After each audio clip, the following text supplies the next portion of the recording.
What's going on, everybody? This is Trevor Howard here from Banditland Boulevard, giving you a post-game recap of the Buffalo Bandits versus the New York Riptide. This game happened in Week 8. We're already through 8 full weeks of action. Apologize for the late recaps. Stuff's been going on. Tony's not feeling the best, so I'm just going to take over for the post-game and upcoming pregame that I'm going to upload right after this. But the Buffalo Bandits at the KeyBank Center on Tucker Out Lymphoma Night fall to the New York Riptide by a final score of 15-13. And in this one, call it however you want. I look at it as a tale of two halves. You know, New York came out firing there in the second quarter. It seemed like every single shot that they took fell in the back of our net. And just a very uncharacteristic game from Matt Vince there in the first half. It was pretty ugly. Some of the shots that he was letting in shouldn't have even gone in. In my honest opinion, it was just a tough night for 48 back there. I think he was long overdue for a WTF kind of night, just because he's usually nails in between the pipes. But it was just a tale of two halves. The first half was all New York. It was the New York show. And then when you go into this half, you go in the second half and you're like, wow, if we played like this in the second quarter, the Buffalo Bandits could have beaten the New York Riptide by 5 or 6 goals. It was just a tale of two halves. It was tough.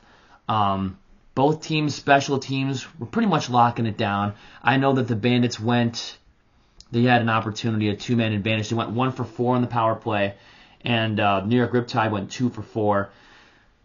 There's some good, there's some bad, there's some ugly, and we're going to get into that right here on this post-game report. Once again, the Buffalo Bandits are now 3-3 on the year, and I saw this coming.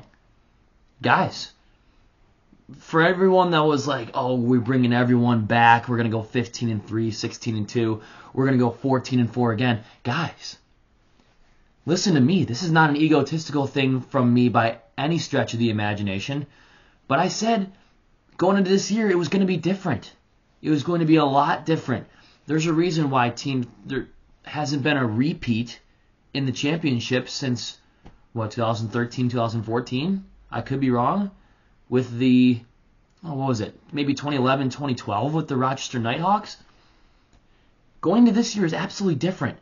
You're going in as the champions. Everyone, and I mean every single team, is going to try to take down the champs. There's going to be more motivation going into every game when the opposition comes into the KeyBank Center or when the Buffalo Bandits travel to somewhere else and face against another team in a different city. It's a different mindset this year. Last year, we were chasing for the cup. We were in prime position to dethrone the Colorado Mammoth. And look at the Mammoth record last year. 9-9. Third seed out west, went all the way to the finals trying to repeat. When the year before that, I believe they were, I don't know, correct me if I'm wrong, maybe 11-7, 10-8. I don't have the stats in front of me. But they had a little bit of a drop-off too. Look at the Georgia Swarm in 2017 after they won the title. 2018, 2019, they were struggling. This year's going to be, I told you guys it was going to be different. And we're already seeing comments like, the boys got to lock it down, or forget about the post-game party at Cobblestone. The boys need to focus on winning games. Guys, 4 straight years of 14-4 record, and then we win the championship for the first time in 15 years. Guys, it's going to be hard to go 14-4 again when every team in this league is going to be coming at you full force. New York Riptide said, these guys are the champions. I know we're not even ranked in the top 8 playoff seedings right now, but we're going to try to dethrone them as best as we can. And that's what they did. Guys, I told you going into this season on Facebook, in the Bandits Mafia chat, I said, don't expect a 14-4 year. The mentality this year is different with other teams. We're not chasing for the cup this year. Everyone's going to be hunting us down. So expect maybe an 11-win, 12-win team. And I don't want to see anyone freaking out, the fact that we're 3-3 right now. We ran into some good teams. We ran into Georgia. We ran into Albany, who lost their first game in Week 8. New York, notoriously, and I've told you this on the last show, they notoriously play their best lacrosse against the Buffalo Bandits. I don't know what it is. And I want to correct myself from the pregame. I said that we are undefeated against the Riptide. No, we are not. I completely forgot. I don't know if it's my selective memory completely throwing this game in the garbage, but I believe it was a Sunday afternoon game, or maybe it was a Saturday afternoon game in the 2022 season at home. We lost 15-9, and at one point we were down 9-1 in that game. Another game, coincidentally, where Matt Vince got pulled in the second quarter and then came back in the second half. They played their best lacrosse against us.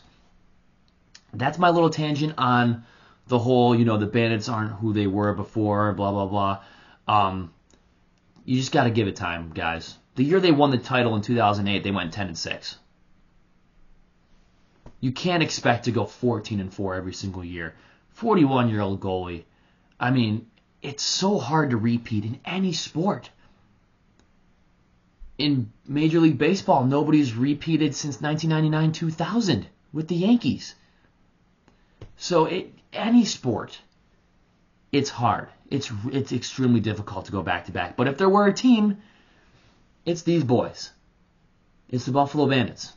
So don't give up, don't lose faith in the team, because this team is still really good. And they're the 6th seed right now. If the season ended right now, they'd be traveling to San Diego for a quarterfinal matchup where I would have confidence.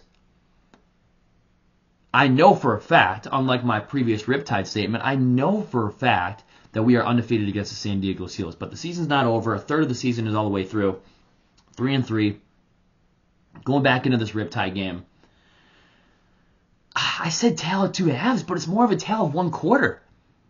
If maybe some of the bounces fell your way in the second quarter and you didn't get outscored 8-3, because it was 3-3 at the end of one, we're like, okay, we're still in this game. And then 3 quick ones to start off the third quarter. I believe that was from, let's look at the score report. Jeff Teat, Kyle Matisse, Jeff Teat again. And we said on the pregame, if you're not going to completely shut down Jeff Teat, if you can limit him to 1 to 2 goals, guys, Jeff Teat for the Riptide got 10 points, 4 goals, 6 assists, including the game winner there in the fourth quarter. You want to look at the first half? Matt Vince getting pulled in the second quarter after the Connor Kiernan goal. And then right after that happened, it really felt like when we were down 10-3, John Tavares taking out Matt Vince and putting in Steve Orleman, it felt like a message was sent. And the Bandits, even though it was 11-6 at halftime, you never really felt like the Bandits were out of it by any stretch. Like, you really thought that the message was sent, even though they were down 5 at half. Like, we're still in this game. We got 30 minutes left to play. Let's just see what happens. And then Matt Vince comes out for the third quarter. And then the goals started to fall our way. You got the goals from Tehoka Nanakok, from Chase Fraser and Dane Smith, and we outscored the Riptide in that third quarter 3-1. So we trailed, I believe it was, let's see, we were trailing we were trailing 12-9, so we were down by 3 going into the fourth quarter. And then Ian McKay drops one in the fourth, and Tehoka drops one, and Byrne, and Chase Fraser ties up the game. I thought the roof was going to blow off the freaking top of the KeyBank Center. I thought the roof was going to blow off when Chase Fraser tied that goal, and I was like, you know what? All we got to do is knot this thing up, and it's anyone's game. We knotted it up. Chase Fraser had a hell of a night, 4-goal night, once again at the KeyBank Center. Fraser's been unbelievable this year. We didn't get the chance to see him most of the time in the regular season last year because he was dealing with a bunch of different injuries, and then he came back late in the year and came back in the playoffs. It's great to see regular season Fraser in form in a contract year. So to see him tie that game was awesome. And then the one thing we couldn't let happen happened right after that. First of all, the face-off game. We beat this horse to death every single week. No Adler, you got to find someone to take a face-off that knows how to win face-offs. I was telling my buddy Brent, who was sitting next to me in section 106, I said, This game is tied. All we need to do is win the face-off, and we're winning this game. All we need is one face-off win. If there were a moment where Ian McKay can upset Jay Thornburg in the face-off dot, and we get possession with 1:30 to go in a tie game, we're going to win this game. Because the Riptide were playing conservative ball all second half. They were running the shot clock down to 2 before they took a desperation shot. They were getting passes intercepted. They were just trying to drain clock. Up by 5 at halftime, and then up by 3 going into the fourth quarter. They're still trying to drain clock. They're not taking smart shots. They're not making smart passes. Their physical game went down completely in that second half. They look like an entirely different team. I'm like, these guys are playing conservative ball. The Bandits need to absolutely jump on this. And they did. They knotted the game up at 13, and then the Riptide said, okay, we're not playing around anymore. We lose the face-off, and I love Matt Spanger, but what the hell are we doing in crunch time? I think it was 1:15. Why are we lining up Jeff Teat and Matt Spanger one-on-one in a tie game?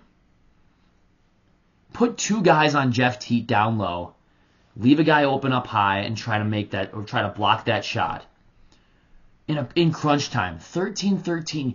You spent all that time and energy to crawl back and try to get a chance to jump on this opportunity and win this game after you knotted it up at 13. And you let Jeff Teat, who's been tearing you up all night, go one-on-one with Spanger and completely burn him and do a little airborne shot, dive across the crease kind of goal there. I don't blame Matt Vince for that whatsoever. I don't. Personally, I do not. I think that's a really hard save to make, especially coming from 2022 Rookie of the Year, Jeff Teat. That dude's an absolute freak. He's a freak. I don't know. They were doing something on CW23, and they were talking about how Dan Teat, his dad, used to play with the Bandits, and how Jeff Teat used to be a ball boy for the Bandits, and he grew up a Bandits fan. I made the joke, we're going to trade 2 number 2 picks, and we're going to get 2 number 2 picks for Brad McCulley. Why don't we make a splash at the deadline and try to bring Jeff Teat home? It's never going to happen. But, he's on that team. He's probably the best player on that team. I don't know, Stephen Keogh's pretty good.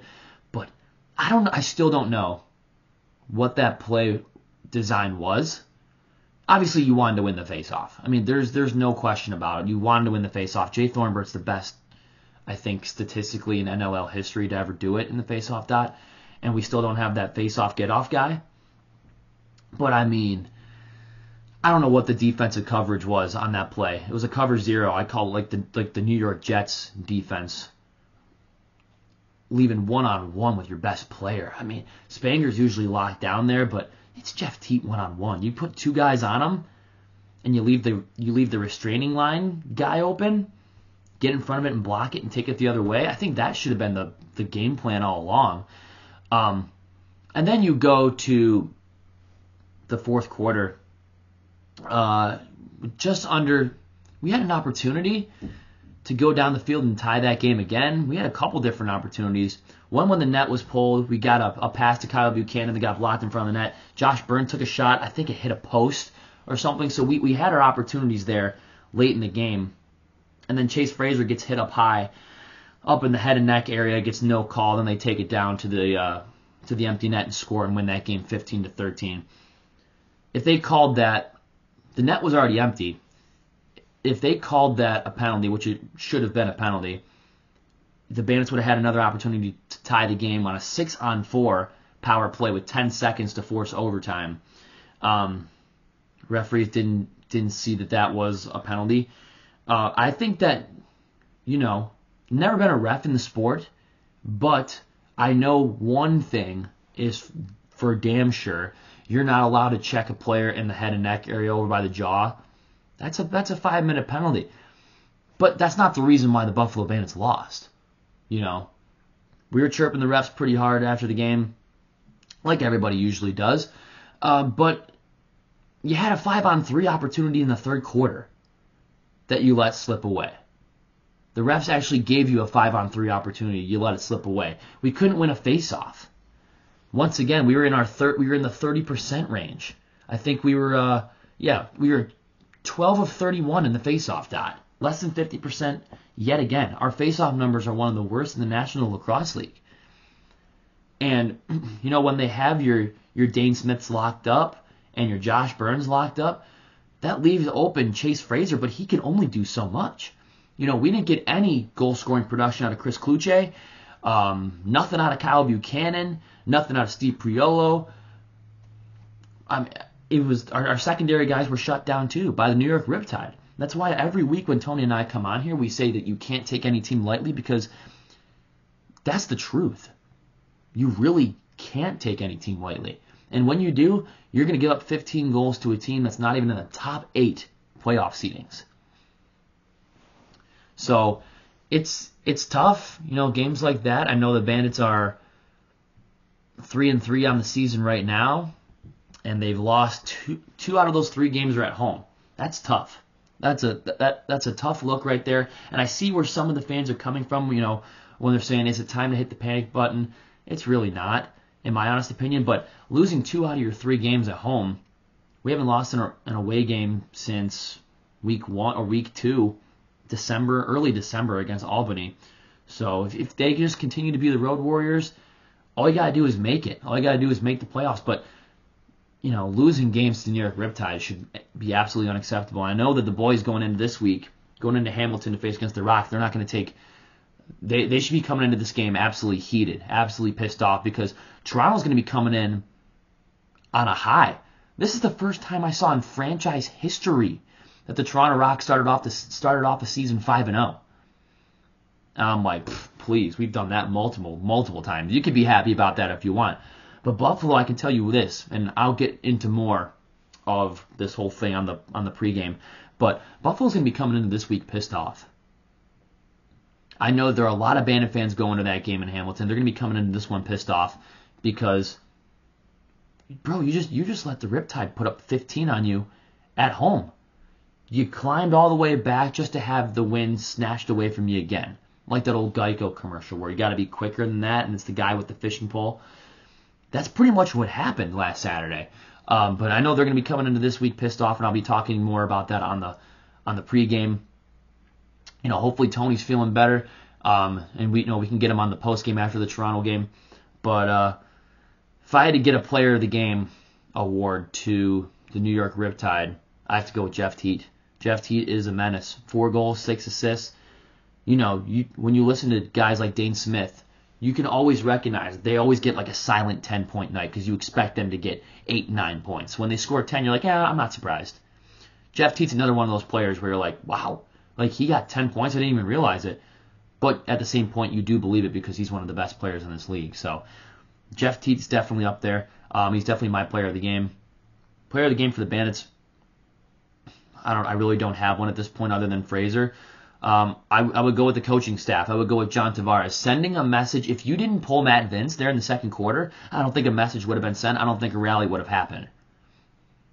But in the fan perspective, you almost wanted the game, you wanted the Bandits to go down and come back and tie it and win the game.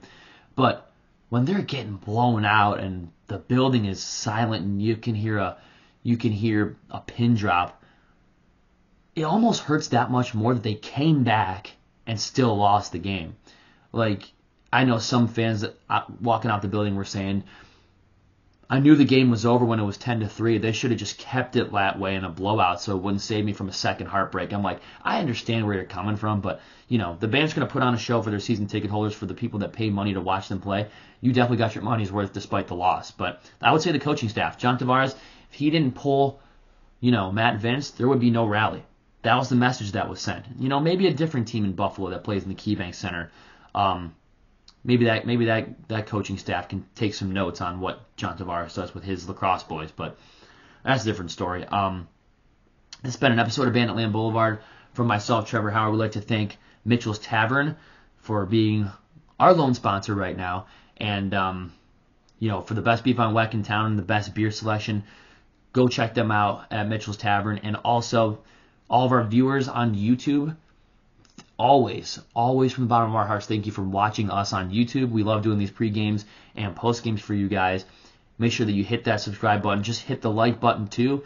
Gets our podcast throughout the, spread throughout the YouTube algorithm. I'm not really sure how that works, but I know just hitting the like button gets us more views. So I love that, love it, and appreciate it if you were to like us. And listen to us on Spotify. Listen to us on Anchor. We also have our games up there. If you don't want to watch us, you don't want to see our faces, you can always listen to us. And you want to listen in your car on your way to a game, coming back from a game, you can listen to us on Spotify at Banditland Boulevard. And make sure to leave a 5-star review because we love doing this for you guys, and we love our listeners' feedback as well. So that's it. 15-13 final score from the KeyBank Center. This is Trevor Howard from Banditland Boulevard signing off. We will see you on the pregame before we take on the Toronto Rock.